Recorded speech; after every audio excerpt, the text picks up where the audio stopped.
The poems of Cavafy are very widely known today, and he is perhaps as much admired as Tennyson was by the Victorians. But the poems, in many excellent editions, come to us mostly only by the hands of the translator, as translator. There is the spirit, and there is the letter of the law, and the translator must abide by the latter. I know hardly any Greek, ancient or modern, and more ancient than modern. I have shamelessly used the work of all the translators of Cavafy available to me, not to make my own translation, but to recreate the poems in English. I have tried to be true to the spirit of each individual poem, and to track down the basic message, the universal truth, in its personal application. I have also unblushingly made not a few changes and additions in the search for euphony and clarity, and I can only hope that the beloved poet is not turning in his Alexandrian grave, appalled at my temerity. Cavafy has much to tell us. He is at present regarded as something of a gay icon, and that is all to the good. Even so, he transcends the limits of his own biography and observes the whole human condition. Here are the first 7 poems from the complete edition published in Alexandria in 1935.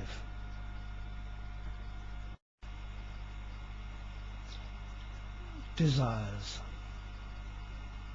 Exquisite young corpses, beautiful still in candle glow, serene, entombed in a painted mausoleum, roses around their shining heads, jasmine strewed across their naked feet, feet and flesh protected from decay by the embalmer's art. Desires are like these, desires grown cold, unsatisfied, unfulfilled desires that never witnessed the palpitating night nor the first pleasurable morning after love. Voices. The remembered voices with their ideal tones, the throbbing voices of the dead, the thrilling remembered voices of the undead, lost and departed, those we wish to hold who went from us. In our dreams we hear these voices at night in the early dawn. Sometimes we seem to hear them in the day. As we listen to these dead and undead voices, we're drawn back to the living past, whispering and echoing in the cave skull like far-off night music from a hall or tavern, distant and dying away the further we travel from it. Prayer. Down, down, down the sailor drowned, down to the deeps. And as he drowned, his mother, how could she know, lit a tall wax candle before the icon at the Virgin's shrine, Our Lady of the Sea. Let him soon come back, the ocean calm. And as she prays, she listens for the wind and for its turn. And as she prays, and as she listens, the eyes of the painting watch her in the candle glow, a mother's eyes, knowing her son will never again return. First step. A young poet complained one day to his teacher, "For 2 years I've been scribbling now, and have finished only one work. I despair. The art is so very difficult. I'll never reach its height, but always be a very minor poet." His master said, "Don't be silly. Try not to talk such rubbish. You have written one very proper poem, and should be thankful and proud. To have got so far is a fine accomplishment. This first step lifts you above the prosaic world, and standing on this new height, you're admitted to the great city of thought. Only by hard work and exceptional talent can one be enrolled in that distinguished company. The requirements are so stringent, no fool could ever enter. You have achieved a most wonderful thing." The pupil blushed, but his downcast eyes were ablaze.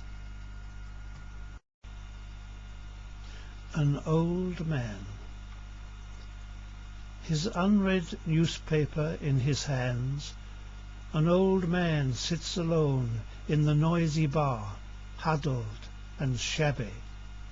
Afraid of age and fear, he's thinking how little he appreciated, how little he enjoyed the years of his strength, his handsome youth. He feels so old, so tired, so spent, amazed that it was only yesterday that he was young, the times so quickly gone. Remembers he never did what he desired, never grasped his chances, stupidly believing there was all the time in the world to have some fun. But for now he must get on, working hard, making money. He'd checked his impulsive sexual longings, the quick enjoyments he might have tasted, fearing entanglements and waste of effort. He had been so very, very cautious, and now is shriveled by a vast regret. Befuddled by the light, the noise, the smoke, the drink, he dozes over his unread paper, pathetic in the noisy bar, alone. Candles. Our future days, a row of lighted candles, bright, golden and warm, the days to come. Our past days, guttered candles, wasted, spent and out, the nearest and most recent, smoking sunken wrecks of melted wax. Looking at the past, I feel the cold and see their lights extinguished. So sad to think that once they burned so brightly. I'd like to avert my gaze from their dead darkness and focus only on the living flames, but, terrified, I see the blackness growing, the lighted candles fading one by one. Last stand, Thermopylae. If life should be a battlefield, as it can be, we should becomingly praise and celebrate those who defend against an overwhelming host the final fort on the frontier, knowing it will fall. They see and do their duty and are faithful, are sympathetic and compassionate, generous when wealthy, and when poor, ready to share with others what they have, straight-dealing, truthful, not hating those who lie and cheat. They know that hates a self-consuming sickness? And even more should we admire them when we see what they foresee, that the traitor who shares the little they possess will sell them to the enemy, and the enemy will conquer in the end.